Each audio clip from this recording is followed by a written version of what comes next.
Hello everyone, welcome to Season 13, Episode 28 of the Ubuntu podcast. In today's episode, we're going to discuss our experience using tiling window managers. We'll have some command line love, and we'll have some listener feedback. But before all that, let's meet the team. Hello. Hi Alan, how are you? I'm alright, how are you doing? Hang on, am I not in the team? Wait, you could have butted in and said hello. I haven't got to you yet, Martin, yeah. Sorry. but seeing as you're so eager, Sorry, I'm a terrible team player. how are you? Yeah, I'm fine. Good. Anyway, enough of that. Alan, what have you been up to? I have been writing a video game. Oh, a video game. Is this a game you've had on a piece of paper in quite a lot of detail for a long time, and now you're finally doing it?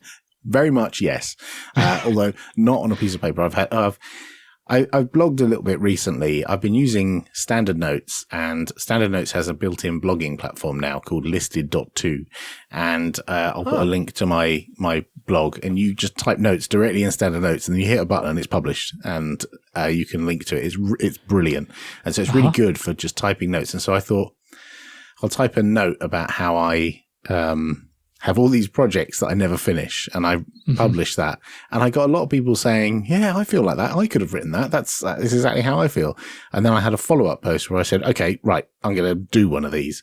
And it was partly inspired by Liam Dorr from Gaming on Linux, who said he was going to write a video game. He keeps writing about video games, but he hasn't written one, and he has ideas for them, but it's not written one. And it kind of inspired me to kind of, buddy with him in terms of he writes his, I write mine, and we both encourage each other. We're not working on the same thing or anything. There's no relationship there. It's just, we're just trying to support each other to work on our projects. And so I started about a week ago, and I've written my first blog post, which is my dev blog of how far I've got with my game. Yeah. Aren't you supposed to do plan files? What? All right, Grandad. I thought that's how game developers, publish their secrets of what they were working on through plan files. Is that not how you do it anymore? I'm not a game dev, so clearly. So what's your game about? So it's called Synergism, and Stuart Langridge can be held accountable for the name. And it's a bit ambitious. It's a multiplayer game which you could play either together in the same room, or you could play over a video chat where everyone goes to the same link, and you play the game. The idea being you're working together to achieve certain goals as office employees of the corporation, hence the stupid name Synergism. And Excellent. So that's the basic premise. I haven't given any details, I realize that, because currently all I have is the bit where you launch the game and it asks you if you want to be a host or you want to join an existing game, and you get a game code, and then you plug in the game code, which means that all your friends get to join the same game. So that's as far as I got. I haven't written the main game loop yet, but that'll be, coming. So what is the language framework or whatever that you're using? I'm glad you asked that. I'm using a thing called Construct, which I bought a license for a year ago, and it ran out last week, and then That's convenient. got annoyed because it automatically renewed, and I thought, well, I better use this then. Now I've paid for another year of it. It's a web-based tool to create an event-driven game. So it's a bit like Scratch in a way. It's like the next level up from Scratch, right? In that you have blocks, and it's very point and clicky, and you don't actually type code.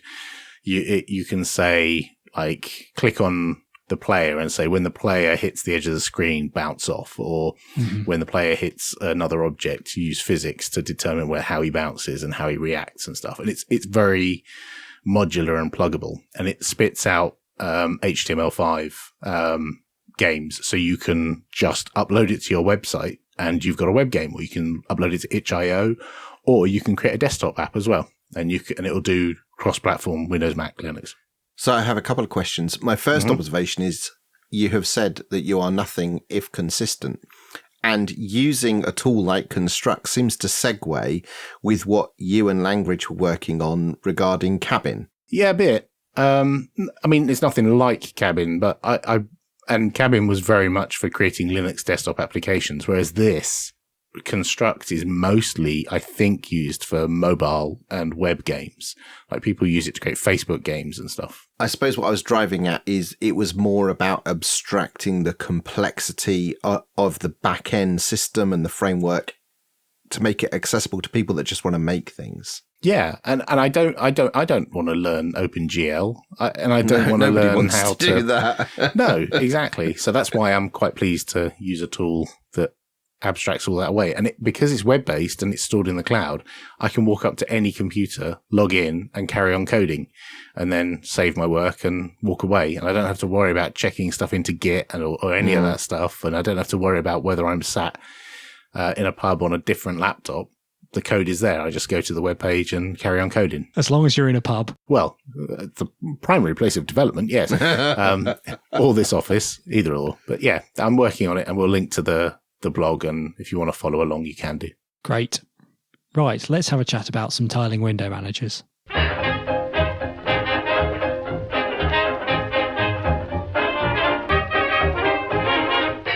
So last week, we finished our show and we decided to set each other a task to do before the next show. And the task that we set ourselves was to spend a week using a tiling window manager to learn what all the fuss was about. These newfangled tiling window managers. So the question that might be burning in listeners' minds is, what on earth is a tiling window manager? So who wants to take that question for beginners? Oh, gosh. Well, from my understanding, it's a way of, rather than having windows stacked on top of each other and overlapping each other, the windows that are your applications are either full screen or in a nicely laid out grid on your screen.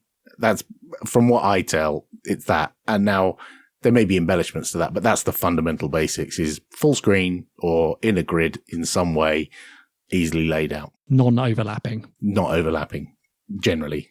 And you're right. And what I learned, a nuance to the tiling window manager setup is you either have a dynamic tiling window manager, which means as you launch new applications, it automatically tiles, inserts itself into the grid of other windows that you have open, or it's a static tiling window manager, which means you have the choice of how you arrange it after the fact it's been arranged. And I didn't appreciate that distinction until we got into this. So we each picked one, right? Yes, we did. Who goes first? Well, Alan, you're first on the list here. So why don't we talk about your experience first? Which tiling window manager did you pick and how did you get there? So I used something called Regolith, which is available as a PPA on top of Ubuntu, and it builds on top of GNOME. So it's not a complete replacement for your entire desktop.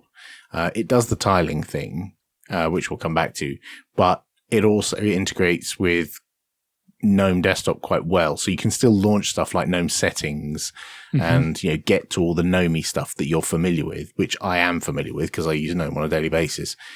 But it really forces you to carve up your screen in a rather regimented way, in that, you have full screen applications on a workspace and each workspace is one separate application is what I found, or you carve the screen in half and, you have two things side by side.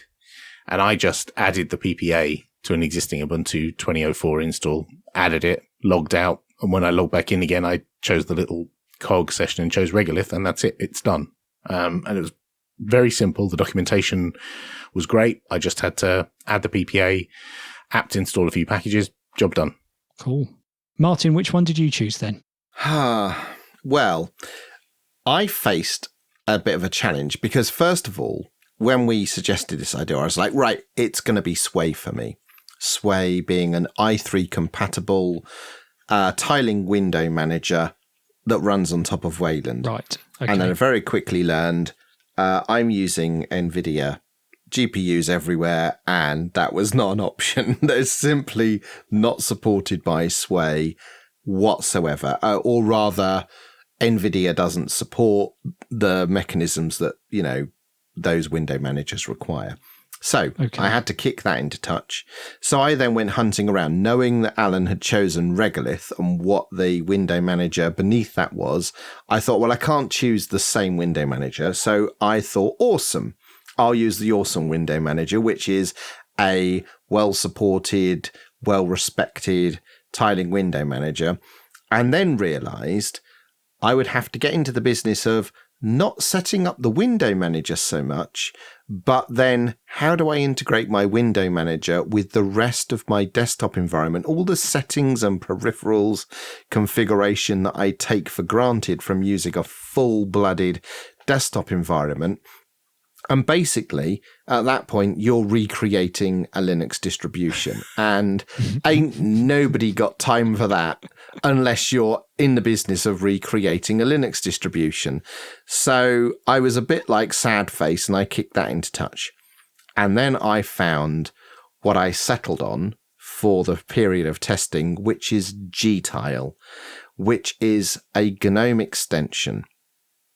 And I installed the GNOME extension in the usual way you install GNOME extensions. And this is why I wanted to make the point about static versus dynamic tiling window managers. It gives you a static tiling window manager capability on top of GNOME Shell. Right. So I didn't have to throw out everything that I've got set up in front of me right now. I was able to add this, and you can interact with it in various ways. And I learned several things. I didn't realize I was doing tiling window management for some years without using tiling window managers. And maybe we'll get back to that a bit later. But Mark, what did you choose? Well, when we initially discussed this challenge of ours, we stipulated that we would use this heavily on our daily machines. Now, the difference between you guys and me is that when I work, I'm not on a Linux machine, I'm on a Windows machine. So I set about hunting for tiling window managers for Windows. Now, it turns out there are a few open source options for this, which are probably the kind of things that you two ended up using and are heavily keyboard shortcut driven and do the sort of, dynamic layouts and let you specify a zone and then press certain keys to do things and switch between using odd keyboard shortcuts and so on. And they are an absolute pig to use on Windows, and they don't integrate at all well with the rest of the experience, which you've still got to have there. There are also some proprietary options, some commercial options. The trouble being that I wasn't going to pay for one just for this. And the commercial options that have free modes are only for personal use, and this was a work laptop, so I couldn't do that. Windows does have some tiling window manager functionality. You can drag windows to the left and right and it will tile them on your screen. But I wanted a bit more than that. And then I stumbled across a little project from Microsoft called PowerToys. And PowerToys integrates a load of sort of power user utilities, doing things that we're quite used to on Linux, things like having a color picker on hand and having, you press the Windows key in space and it gives you a thing to type in and launch applications and other things like, GNOME Do and KRunner and the like. And one of the things it has is called Fancy Zones. So this takes the basic functionality that Windows has of having, two places to, have maximized windows side by side, essentially. But it lets you define different layouts on different monitors, and you can then place your windows in one of those zones or across multiple zones. So you can have it maximized, or you can have it maximized across part of the grid and lay stuff out like that. And basically you install the PowerToys app using the installer that you download off of GitHub, and you run it. And there you go, you've got it running, and you go in and configure the layout that you want. Another nice thing that PowerToys has is you hold the Windows key and it tells you all of the Windows key shortcuts. Ah, cunning. Wonder where they got that idea from. Yeah. Okay. And then you get on with it, and it's quite nice. So, Mark, you found your solution for Windows. Yes. Alan, you found a solution for what you wanted to do, and I found mine. And we've touched on the installation and setup, but Alan, what was your learning curve like adjusting to this new paradigm? The thing that threw me a few times was I just didn't like the jarring resizing of everything when I opened something new on a desktop that already had something on. So I'm staring at my browser full screen and I open a terminal and it cuts the screen in half. And now the web page that I was reading is now slightly harder to read and I've got a terminal taking up half the screen. So what I found myself doing is actually not tiling anything, but just basically full screening everything. I very rarely tiled anything. And I think partly, I don't know what resolution you guys have on your screens, but I have a 1080p screen. And once I start carving things up into quarters, there's not a lot of room left. And yeah, okay, I could shrink the fonts down super tiny, but then it becomes hard to read. And the goal of this isn't to make things harder. It's not to, lash my back with birchwood or anything while I'm working. I'm not trying to make this hard. I just want to see what the experience is like. So I actually ended up with a separate application on each workspace and really just switching workspaces using the keyboard, which I can do anyway. I can already do that with Unity or GNOME or whatever. So the learning curve there was a whole bunch of keyboard shortcuts, and most of which I haven't learned and I don't use. I think if I were using this on a regular basis, I would learn more of them to become faster and I might get better at tiling, but I just found it a bit frustrating. I still have it on the two machines that I installed it on, both my ThinkPads, but I'm really twitchy about whether I would do this as a permanent thing, but the learning curve was okay, and I kind of got used to it after a couple of days.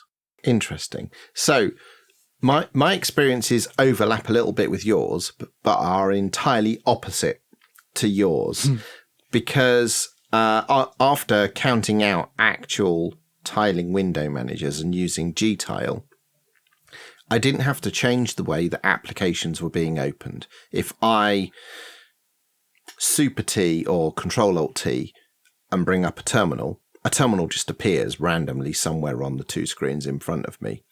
And then I can choose through Gtile if I want to reflow my desktop tiling or if I'm just going to treat that as a floating window whilst I do some random thing. So I was really quite happy in fact, I'm very happy with Gtile. And it taught me that I've been using my desktop environment like a pseudo tiling window manager for some years.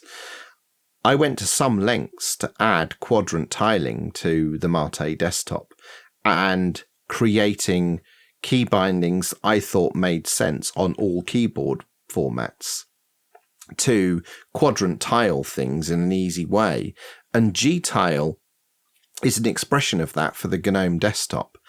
And I thoroughly enjoyed it. So I can reflow everything with a super return and a press of the M key, or I can super return and the currently highlighted window I can resize and move around on this grid-based system anywhere, and everything else shunts and moves around. It was really lovely. I don't know what you mean by reflow. What does that mean? Okay, so I hit super because I'm on GNOME. And I type in LibreOffice and it opens. And it's a new window on top of everything else. So it's not tiled at that point? So it's not tiled. Right. But if I then hit super return and M, it will reflow and incorporate that window into the tile of windows that I have open at that point. Right. As opposed to being above everything. So it's a kind of mixed world of tiled and not tiled. It is, and I have opinions about that, but maybe we'll get to later. Well, I mean, it's not a lot different than the way I use GNOME Shell. Like right now, in front of me, I have two separate browser windows on one display, cut in half, and two applications on the other thing cut in half. Right. So I've got 4 applications on 2 monitors, and I don't think that's revolutionary in any way. That's just a thing you do when you split the screen in half and you throw one thing to one side and throw the other thing to the other side, and you end up with the screen cut in half nicely. So that's fair. And certainly in the Mate desktop, something that GNOME Shell on its own doesn't do is you can't quadrant tile things. So I've got 2 screens in front of me. I can't ping 8 applications into all 4 corners of of both monitors. Yeah, I would like that. But I can do that in Ubuntu Mate. Right, and you could do that in Unity as well. And you could do that in Unity, and I stole all of that Unity implementation and put it in Mate desktop, right? But what I can do with Gtile is simulate exactly that, because I can choose, you can create lots of different grid profiles and switch between them on different monitors. And it wasn't a traditional tiling window manager that everything inserts itself into the tiles that you already have, but you can choose how you want that grid arrangement to be on different monitors. And it was empowering. I loved it. So, Mark, tell us about your experience. Okay. Well, I actually realised that I have a similar experience to you. Since I had a netbook, I got into the habit of just running everything as a full screen window, and especially using multiple monitors. And I've already occasionally used on my bigger, higher resolution monitor, use the Windows feature for doing 2 side-by-side halves of the screen. So I wanted to try and be a bit different, and I sort of set up some zones. So I've basically got like a 2/3 of the screen and a 1/3 of the screen.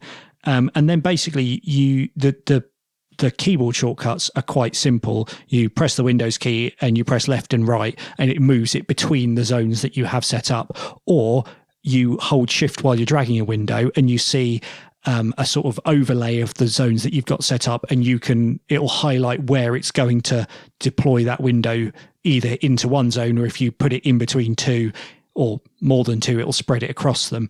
So actually the learning curve from that point of view was really easy. Can I just say, the Gtile implementation sounds remarkably similar to what you've just described, like almost identical. Yeah. The other thing that I noticed, which it had never really occurred to me before, is I spend an awful lot of my day in an IDE called Phpstorm, which essentially implements a tiling window manager. So within Phpstorm, you have your code, and you have a bit on the left which might show your file tree, and a bit on the right which might show your database structure, and a bit on the bottom which might have test results or might have a terminal in, and you can pull these apart and stack them next to each other and however you like. And it works a lot like a tiling window manager does. And in that context, I find it quite useful where everything is focused on the same task, and you need to see different parts of the task on the same screen at the same time. I didn't find that I moved towards it as much when working on different apps at the same time. I still found it either I would have them just maximized and switch between them, or I would have them one maximized on one screen and one on another screen, and then moving my vision between the 2 screens essentially. That's really interesting to me, because my experiences are very similar to that, even though we were doing this on very different operating systems. Yeah. So first of all, my code editor of choice is Visual Studio Code. Yeah. And I like the fact that I can split like the lower third of my VS Code editor to be a terminal, and I can even tile multiple terminals within that. I can split those. And the terminal emulator that I use on the desktop is Tilix or Tilix, and that has the same composition. So I was mixing this tiling capability between the shell implementation and the applications very fluidly. And we talked about last episode, I've been doing game streaming, and I have lots of stuff I have to have open on 2 displays to do that. And using Gtile to arrange those on a grid system quite precisely was way more convenient than like pixel perfect precision dragging of the mouse, because I could just arrange everything very quickly with a few keyboard shortcuts. So I found Regolith okay, but I did find myself getting frustrated. And I think what I'm going to do is log out of the Regolith session, go into GNOME Shell and try Gtile. Partly because I found some of the keyboard shortcuts frustrating to use, like to close a window was like super Q and stuff like that. The keyboard I'm sat at the moment doesn't have a super key. So I actually, that curse of the Model M. Yes. And I have actually got the caps lock key mapped to super because I don't use caps lock. But that actually is also frustrating because it's a real contortion to get the super key. Yeah, you end up using two hands. Yeah, and it's just horrible. Some shortcuts. So I think in the future, I think I might try and keep Regolith for a while and try and get more used to it. And try and learn some more of the ways of the tiling window manager, and try and get better at it. But if I can't, then I'll probably switch back to Gtile because I actually find GNOME perfectly fine with Windows split the way that I have them.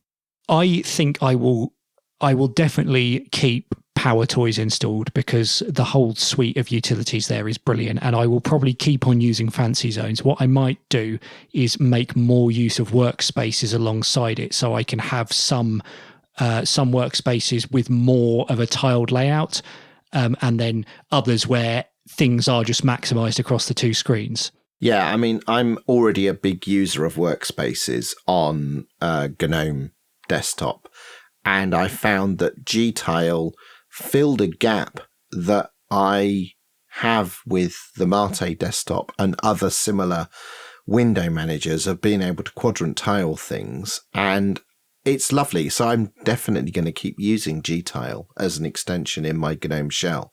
Great. Well, it sounds like our experiment has been mostly a success. So I'd like to hear from our listeners if anyone else is using a tiling window manager on a day-to-day basis, or if anyone has experimented with it, what were their experiences? Will you be sticking with it? And did you try something which we missed? You can email your experiences to show@ubuntupodcast.org.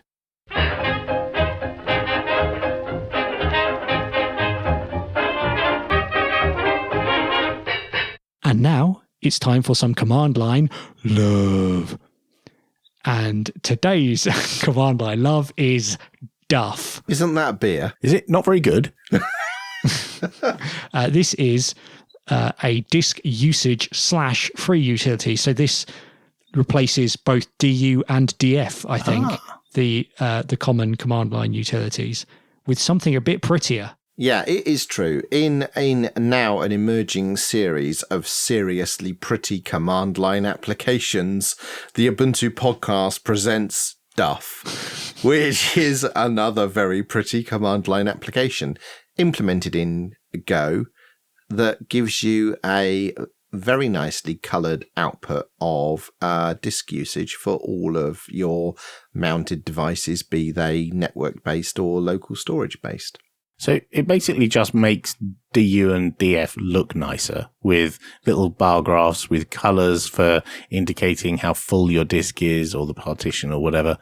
It just looks nicer, right? Yes. So in my tiling window manager that I have open right now, we have NV top, we have bash top and duff. And with those three things, you have a pretty extensive overview of your system in glorious Technicolor and beautifully presented. Yeah, it's lovely. And you can also, there's some options to like exclude specific device types. So you can exclude special devices, local devices, or network mounted devices, but it looks lovely and at a glance, immediate information about disk utilization. Can you exclude squash FS files? I was about to ask exactly that. Hashtag awkward. Is that a no? That's a big fat no. But the project's moving fast, so I think a well-placed request in their issue tracker with some tips as to what to do. Maybe that option could be added. Oh, I see. There is a one that there's an issue already filed, which is I have a lot of file systems which need hiding, and there's a link to that, which is another one which says Squash FS should be in the especially. Yeah, it mentions snaps. So this is issue number 9. If anyone wants to upvote that and put little smileys on it or something. I'll visit that after the show, I think. Yeah.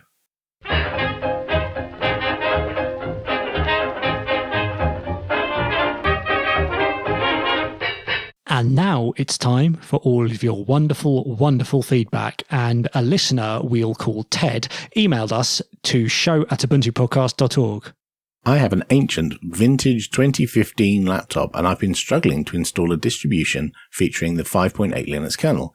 I want to test a distro with this kernel for the reported power management improvements. I downloaded a pre-release copy of Ubuntu 2010 and was disappointed to see a message during installation saying no UEFI and no installation for you. Will this be the policy with Ubuntu moving forward, or is this just a pre-release limitation? Seems like distros that utilize the Calamares installer have already kicked non-UEFI systems to the curb. Okay, so there has been a bug in the 2010 series where some of the flavors were not able to install on UEFI systems. It is a bug. I know for sure that Ubuntu have fixed this, and I know Ubuntu Mate have fixed this, and I think Ubuntu have fixed this. It's not a policy decision. It is a bug. And I can't speak to those distributions that are or those flavors using Calamares. I don't think it's a Calamares related issue. It's just a bug in the way the seeds of the composition of the distribution are put together. So it's a bug. It should be fixed. It can be fixed. Gary Ford emailed us. I saw this graffiti art on a wall in a pedestrian area near Orpington College. Ubuntu is clearly referred to in the humanitarian sense in this depiction, but I thought it was a nice scene. And we've jammed this in our website, and if you look at the show notes for this episode, you can see the glorious Technicolor Ubuntu graffiti art. Yeah, it's unfortunate having a name which is also a political party, a political movement, and a brand of cola. A brand of cola. A number of people who sent me photos of the Ubuntu cola. I said, "Oh, is this anything to do with you?" Like, no, but yeah. It's nice anyway. So Alan and I are the gatekeepers for the Ubuntu Community Fund requests, and it's astonishing how often we see grant applications for educational facilities in various parts of Africa, to be constructed using, the Ubuntu funds, because we have a name collision there. Ian Silver emailed us. I enjoyed your stroll down memory lane. That's every week, isn't it? This brought back to my mind a video game console that I had when I was a teenager, the Vectrex. I am the only person I know who owned one of these. My friends who had consoles had the Atari VCX 2600, but none of them had the wonderfully playful vector graphics of the Vectrex. I still have my console and the game cartridges, and I still break it out to play a few rounds of Mindstorm, Star Trek, or one of the other games every now and then. It works as well now as it was new. When I was younger, I also had a Pong console, and that's how I know that I'm old. So that was lovely. I've watched some of Techmoan's videos. I think it was Techmoan. He has a couple of Vectrexes, Vectrexi, or whatever you want to call them, whatever the plural of Vectrex is. Yeah. And he was repairing them and fixing some audio problem. There's people making mods for the Vectrex. They were that popular, making audio mods to fix them. So yeah, you should hunt down the Techmoan videos on Vectrex. They're very good. Wow.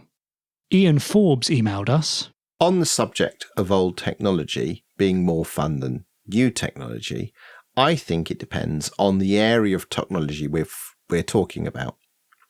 I can make a pretty safe bet that the older technology involved in dentistry and surgery is a lot less fun than their modern counterparts.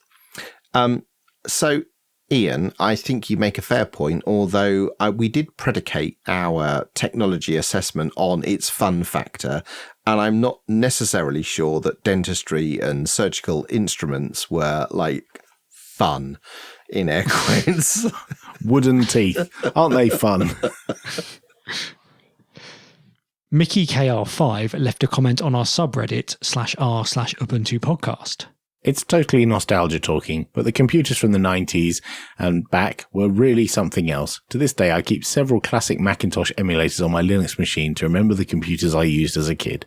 I mean, to be fair, I did discuss a few weeks ago the fact that I've now got an Amiga emulator set up and configured like our old family computer with all of the games. Oh, so wow. I'm entirely guilty of this. Yeah, and I watched a YouTube video series which was titled "The Fastest Amiga is a Raspberry Pi."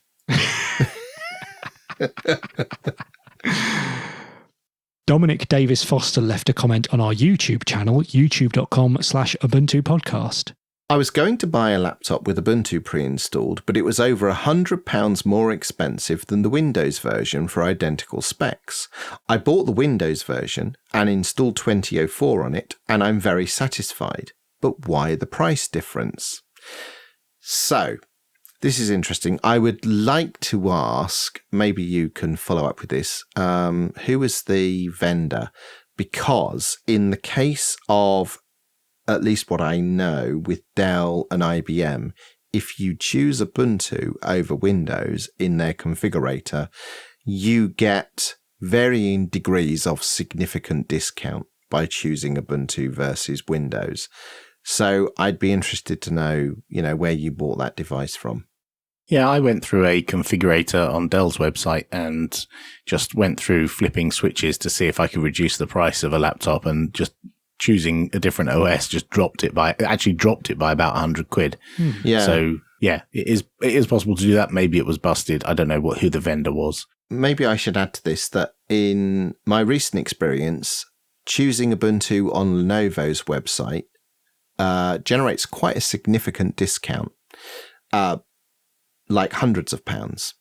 And if you are also an Ubuntu member, we spoke about this in last week's episode, if you've got an ubuntu.com email address, or maybe you work at Canonical with a canonical.com email address, the new devices that are on offer from Lenovo and HP, if you sign up with new Lenovo IDs and HP accounts using an ubuntu.com address, you get a Linux community contributor discount that is even more than the choosing Ubuntu in the configurator discount. Nice. And thanks to Edward Ross for the command line love, which is safely deposited in our vault of love.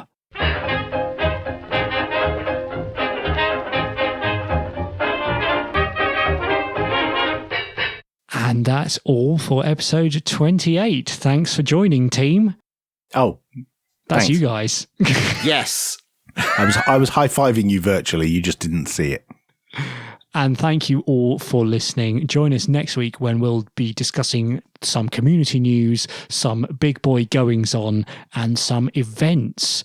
If you'd like to help us keep sounding as good as we are and releasing on time, you can contribute to the production costs for this show on our Patreon page, or you can give us a one-off donation using our PayPal account, and details can all be found on our website. Follow the donate link at ubuntupodcast.org. Thank you all for listening. See you next time.